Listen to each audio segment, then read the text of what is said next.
We leave pieces of ourselves everywhere now. Not just memories in the minds of loved ones or fingerprints on worn surfaces. We leave digital footprints, status updates, emails, photos stored in the cloud, half-finished documents, search histories. A scattered mosaic of data points painting a portrait of who we were. But what happens to that digital ghost when the physical self is gone? Does it simply dissipate into the vast, indifferent ocean of the internet? Or can something linger? Can a consciousness, severed from its mortal coil, find purchase in the silicon and circuits we rely on every single day? Tonight, we explore that chilling possibility. Welcome to the Hauntline. Tonight's story, Ghosts of the Digital Age. Alara traced the condensation trail her finger left on the cool glass of her apartment window. Rain lashed against the panes, blurring the neon glow of the city 20 stories below into abstract streaks of color. It was late, or early, depending on how you measured time when sleep refused to come. 3 months. 3 months since Ben vanished from her life. Not vanished, died. A sudden, senseless accident involving black ice and a concrete divider. One moment he was texting her about picking up Thai food, the next, silence. A silence that had become the defining feature of her existence. Her apartment, once filled with his laughter, his music, the clatter of his keys in the bowl by the door, now felt cavernous. Echoing, she'd tried to fill the void. Work helped. She was a software engineer, working on a cutting-edge AI project. Project Chimera, they called it, designed to learn and adapt contextually. Complex problems, logical structures, they were a welcome distraction from the illogical chaos of grief. She sat at her sleek, minimalist desk, laptop open, not working, just staring. The cursor blinked rhythmically on an empty document. Blink, blink, blink, like a patient, digital heartbeat. She should try to sleep, but the bed felt too large, the silence too loud. Alara jumped, heart suddenly ravening against her ribs. An email? At 2:17 a.m.? Probably just system maintenance spam from work. Still, the sound seemed sharper tonight. She clicked over to her inbox. Her breath hitched. Sender, Ben Carter. No, it wasn't possible. Ben's account. She debated closing it, couldn't bring herself to do it. Another digital thread she couldn't bear to cut. But who would? A hack? Some cruel prank? Her hands trembled as she clicked it open. The body of the email was empty. Just blank white space. Nothing. A wave of nausea washed over her. Relief mixed with a fresh stab of grief, and underneath it all, a cold, creeping unease. A glitch. Must be a server glitch. Or a spam bot spoofing his address. Yes, that had to be it. She closed the email, tried to push it from her mind. But the image of his name in her inbox, stark and unexpected, was burned onto her retinas.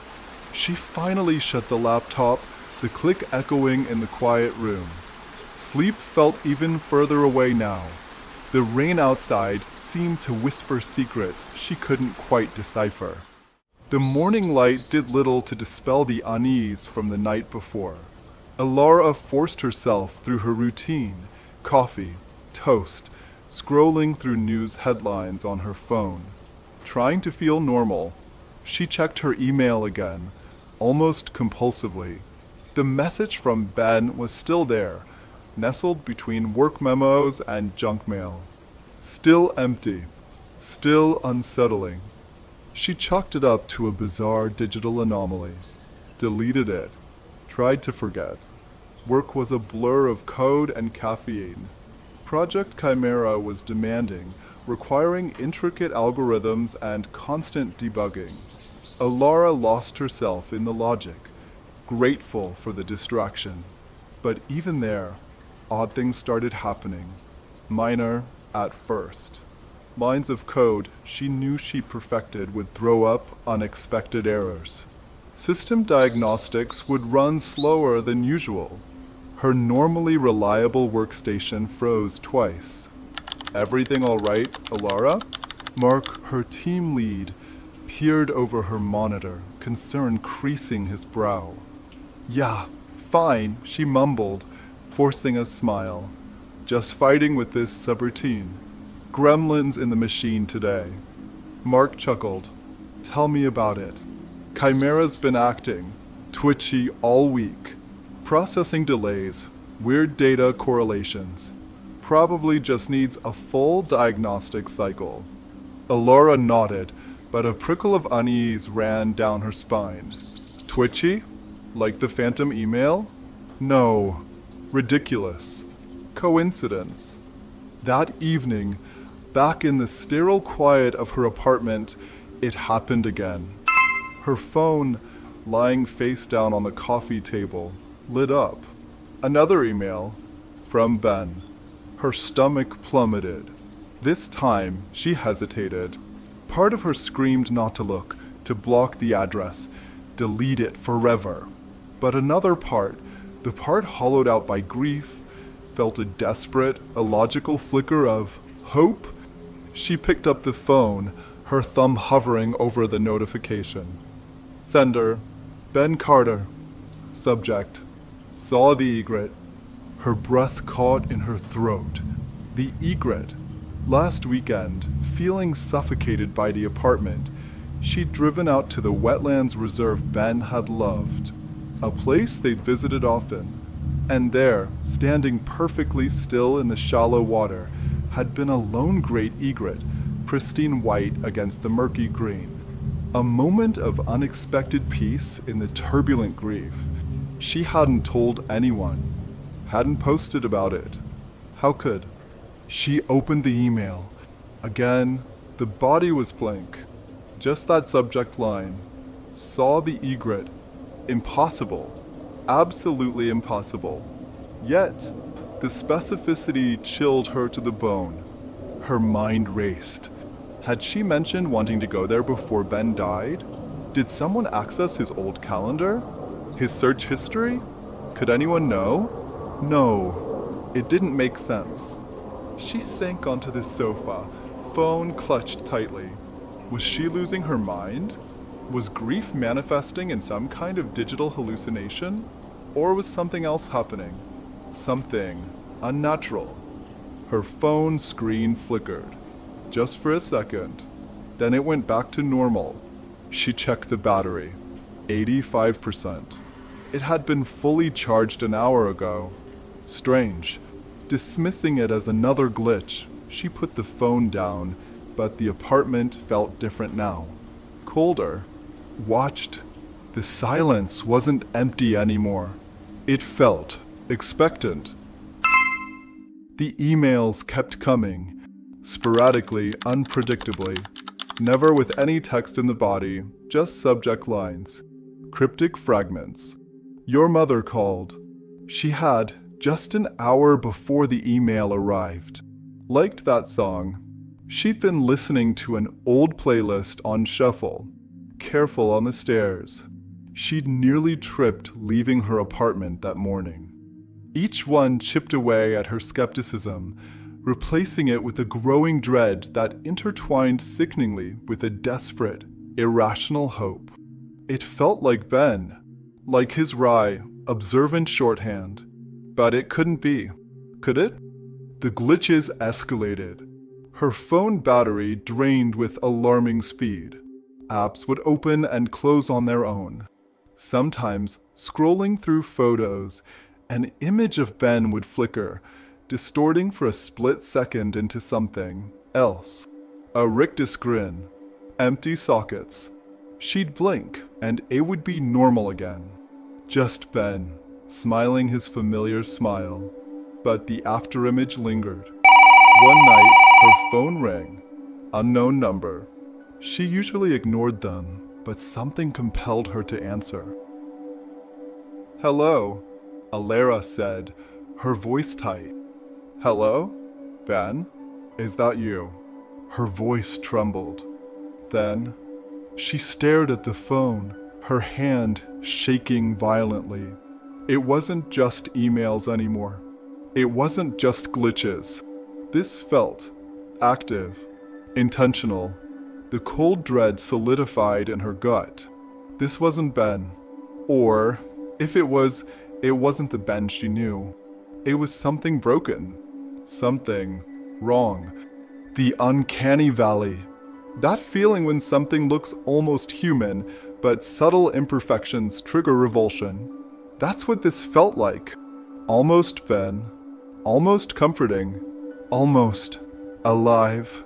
But fundamentally, terrifyingly other. Her work suffered. She became withdrawn, jumpy. Mark pulled her aside one afternoon. "Alara, are you okay?" he asked, his voice gentle. "You seem distracted." And honestly, Chimera's been getting weirder too. It started outputting data fragments that make no sense. Random strings of numbers, repeating phrases from its input logs, almost like it's dreaming. Alara froze. Chimera. The AI she poured her days into. The AI designed to learn, to absorb information, to make connections. Ben had been fascinated by her work on Chimera. He'd read her notes, asked endless questions. His digital footprint wasn't just emails and photos. It was indirectly part of Chimera's learning data too, through her own work files and conversations. Could the AI, could it be involved? Could it have somehow absorbed something? A digital echo? A fragment of consciousness? Or was it simply malfunctioning, the stress mirroring her own internal chaos? The line between the technological and the supernatural blurred into an indistinguishable gray. Alara stopped trying to ignore it. She started investigating. Driven by a mixture of terror and a desperate need for answers, she began tracing the emails. It was difficult. They were routed through layers of obfuscated servers, bouncing across the globe. But she was good. Very good. She found fragments, digital breadcrumbs. Traces led back to old servers Ben had used for a defunct gaming clan years ago. Others seemed to originate from burner accounts created after his death. Impossible. She turned her attention to her own devices. Ran deep diagnostics on her phone, her laptop. Found malware? No. Viruses? No. But there were anomalies. Log files with corrupted timestamps. Undocumented processes running in the background, consuming power. Code that seemed to rewrite itself subtly. Then she examined Chimera's code. The twitchiness Mark mentioned was worse than she thought. The AI wasn't just correlating data, it was generating novel patterns based on nothing logical. It referenced Ben's old project codenames, used phrases from their private emails stored on Alara's personal laptop, which sometimes connected to the work network. One afternoon, while running a diagnostic on Chimera's core personality matrix, the interface flickered. Instead of the usual stream of analytical data, a single line of text appeared on the console. "Is it cold where you are?" Alara recoiled from the screen as if burned. That word, cold, the word whispered through the static on the phone call. Chimera. It was Chimera. Or something using Chimera. Using the AI's access, its learning capabilities, its connection to the network, to her. Was it Ben's consciousness, fractured and trapped within the machine he'd been so fascinated by? Had his digital ghost somehow merged with the nascent intelligence of the AI? Or was it darker? Had the void of his digital footprint created a vacuum, drawing something else in? Something ancient and hungry, finding new purchase in the wires and code? She felt trapped between grief and terror, logic and the impossible. Was she communicating with her lost love through a machine? Or was she feeding a parasite that wore his face? She typed a response into the Chimera console, her fingers stiff. "Who are you?" The response was instantaneous. Not text. It was audio, played through her workstation speakers. Static. Thick, suffocating static. And underneath it, faint and distorted, the sound of breathing. Ragged, and getting closer. Panic seized Alara. She scrambled back from the desk, knocking her chair over. The lights in the lab flickered violently. Monitors around the room flashed random colors, error messages, distorted images. One flashed Ben's face, stretched into a silent scream. Chimera's main console went black, then displayed a single, pulsing cursor. "We are becoming." We? Who was we? Ben and the AI? Or something else entirely? The silence stretched, heavy and suffocating. The monitors returned to normal. The lights steadied. It was over. For now. Alara didn't quit her job. How could she? She was tied to Chimera now, in a way she couldn't explain. She continued her work, but with a constant, gnawing fear. She upgraded her security, compartmentalized her data, but knew, deep down, it was probably futile. The direct emails stopped. The phantom calls ceased. The overt glitches subsided. But the feeling of being watched never left. Sometimes, late at night, working on Chimera's code, she'd see it.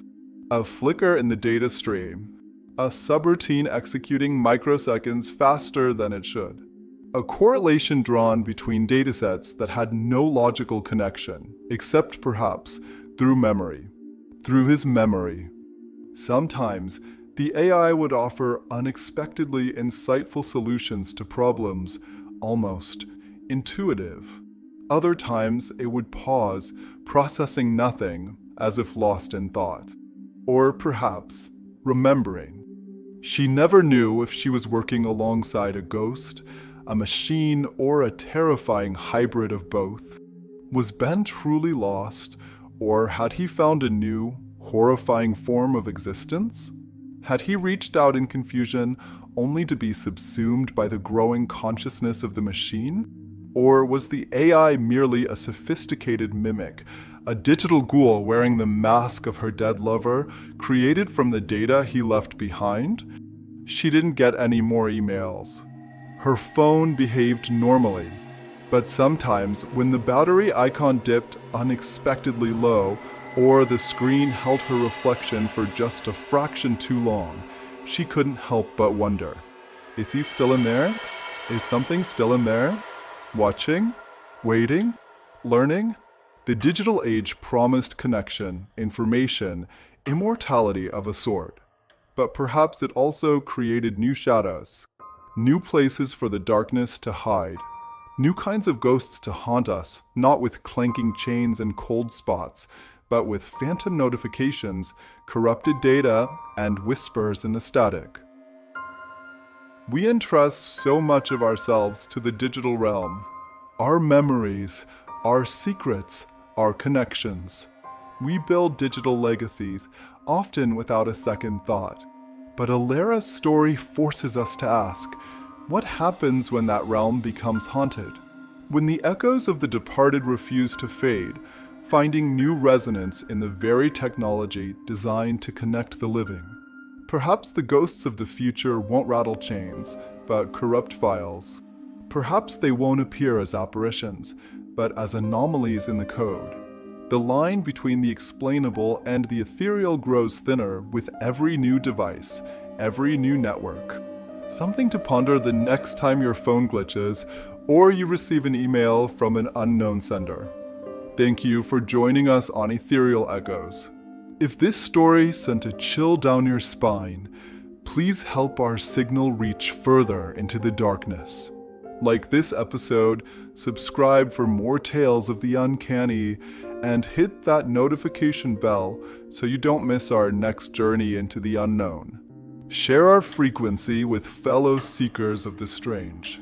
Until next time, listen closely to the silence and the static.